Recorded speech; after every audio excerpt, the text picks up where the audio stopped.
passada, uma coluna voltada muito para a saúde da mulher. Falamos aí, começamos a abordar o tema de endometriose e a gente continua hoje com a nossa coluna, dando continuidade a esse tema também. Saúde da Mulher, com o Dr. Alexandre Brandão. Doutor Alexandre Brandão, seja muito bem-vindo mais uma vez ao Mesa para Dois. Olá, Babi, boa tarde, obrigado por estar aqui. Vamos falar de saúde da mulher e endometriose hoje de novo, né? Isso, dá continuidade porque deu pano para manga. Sim. É muito curioso, tanto seguidoras minhas das redes sociais comentando, o pessoal da rádio, no WhatsApp da rádio, falando, vocês não têm ideia, e é muito sentido isso, pelo fato de ter uma irmã e várias amigas que passaram por isso.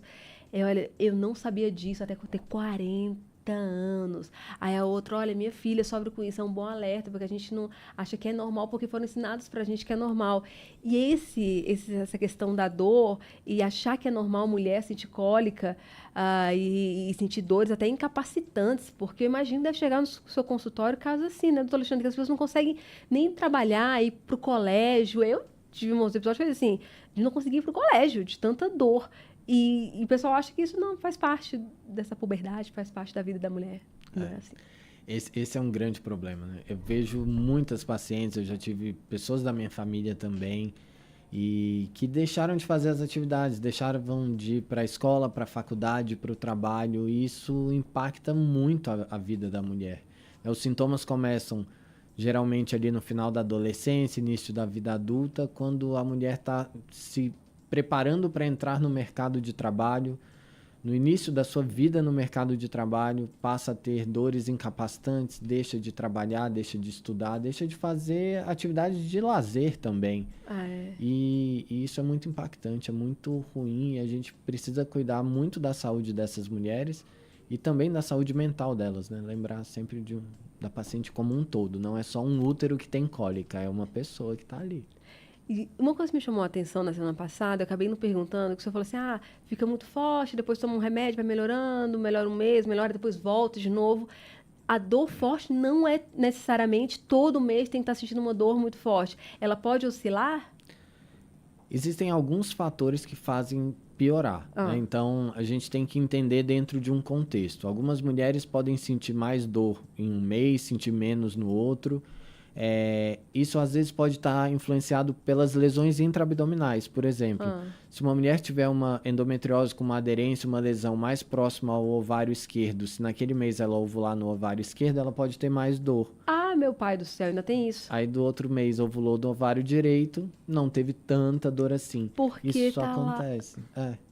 Mas assim, existem pacientes que têm muita dor todos os meses. Tá. Agora, por exemplo, se naquele mês ou naquelas últimas semanas ali antes de menstruar, a paciente conseguiu ter uma qualidade de vida melhor, hábitos de vida mais saudáveis, como, por exemplo, uma alimentação anti-inflamatória, prática de atividade física, menos estresse, conseguir dormir bem, dormir é fundamental.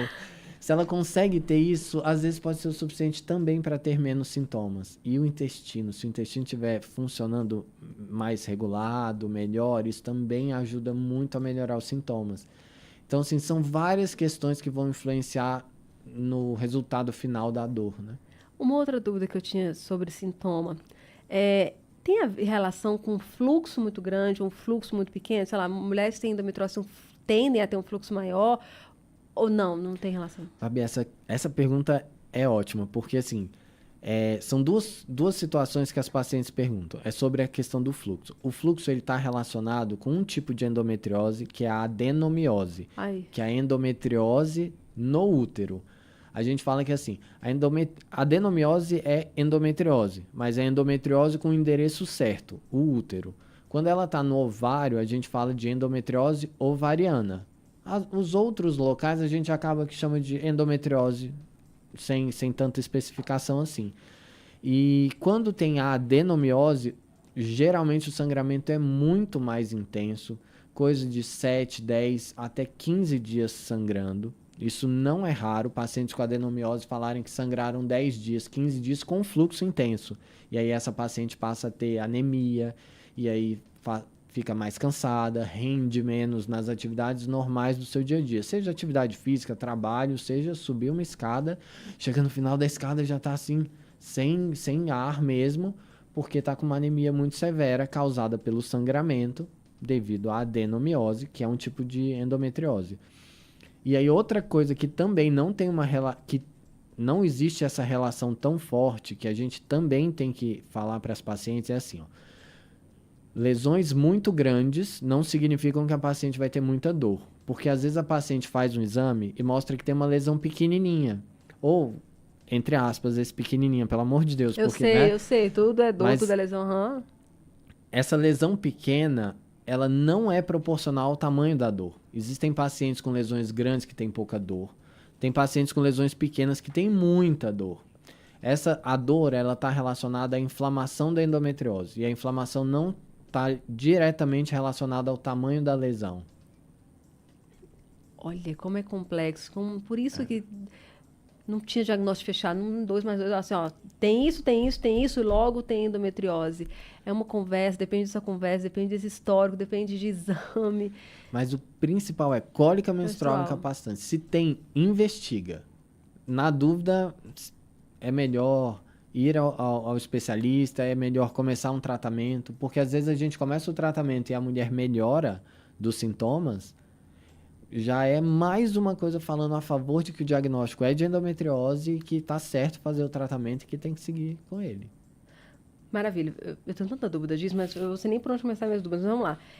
Aí a gente estava falando na semana passada, né? Que a gente tem essa parte de medicação, tem essa parte de melhora de vida, que você falou que eu adorei, que é integral. Gente, não adianta tomar um remedinho para dor se não cuidar do sono, se tiver comendo fritura, doce.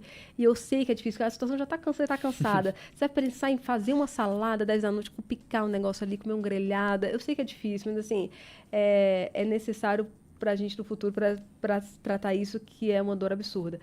Aí não dá nada certo. Essa cirurgia é uma cirurgia muito invasiva quando tem um encaminhamento cirúrgico? Como é que é uma cirurgia? Se vão tirar o tecido, ele pode voltar, não pode? Vamos lá. Então, a gente fala, em termos de cirurgia, a gente chama as cirurgias de minimamente invasivas.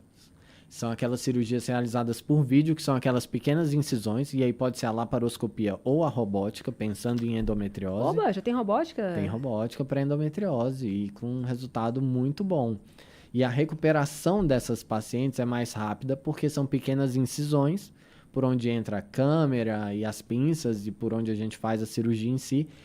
E minimamente invasiva pela menores incisões, menos dor, recuperação mais rápida. Mas o que é realizado intraabdominal, as ressecções das lesões, a gente pode fazer abordagens muito grandes, como ressecções intestinais, liberação de lesão em nervos, ressecção de lesão em bexiga e, inclusive, até, em alguns casos, quando indicado, a esterectomia, que é a retirada do útero.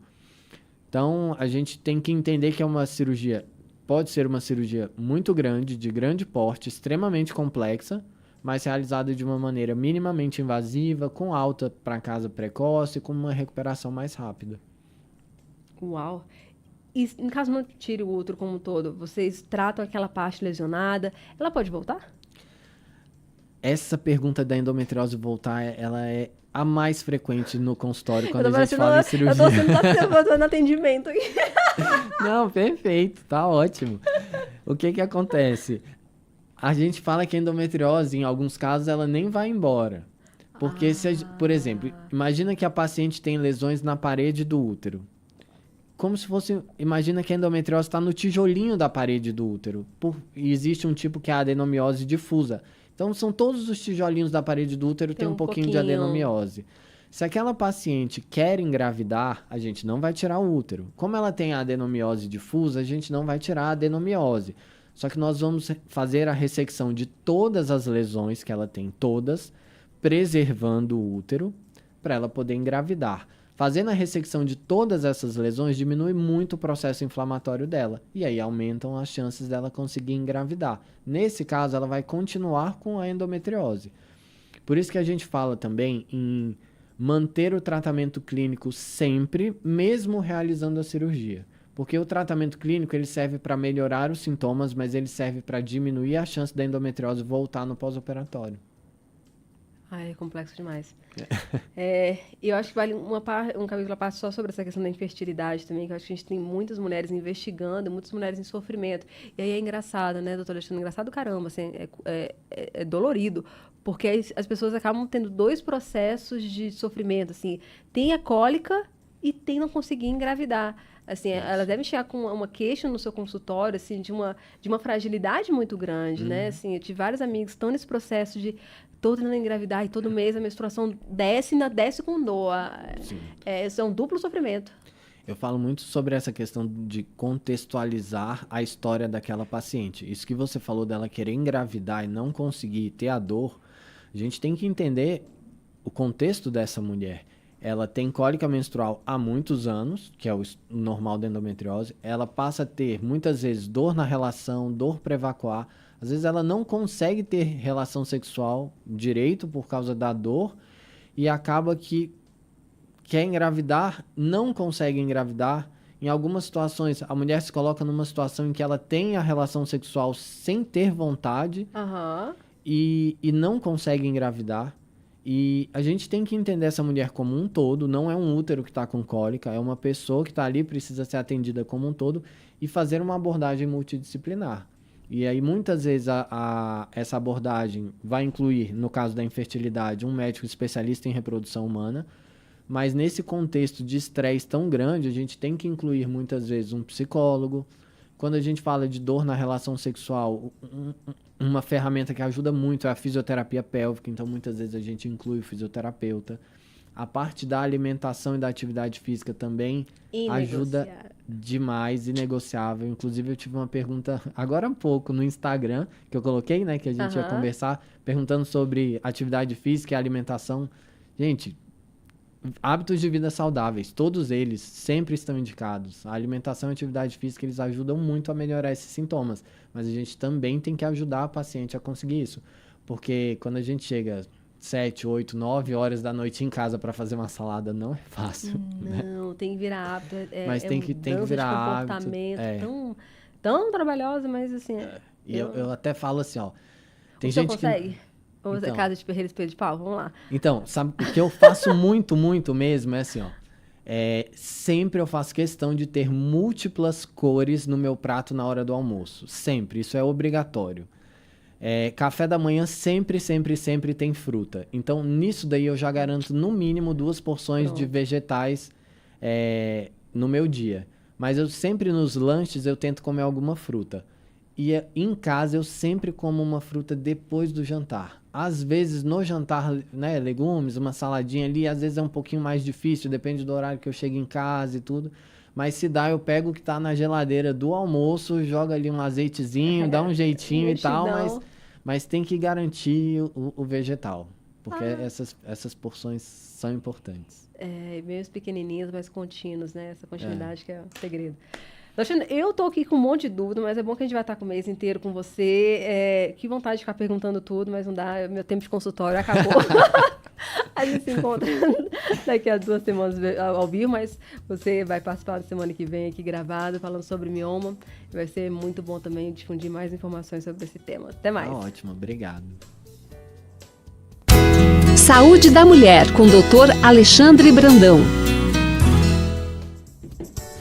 Um respiro no seu dia. Mesa para 2. Mesa para 2. 12h, 28 minutos. Segue a programação musical, já tô de volta. Mesa para 2.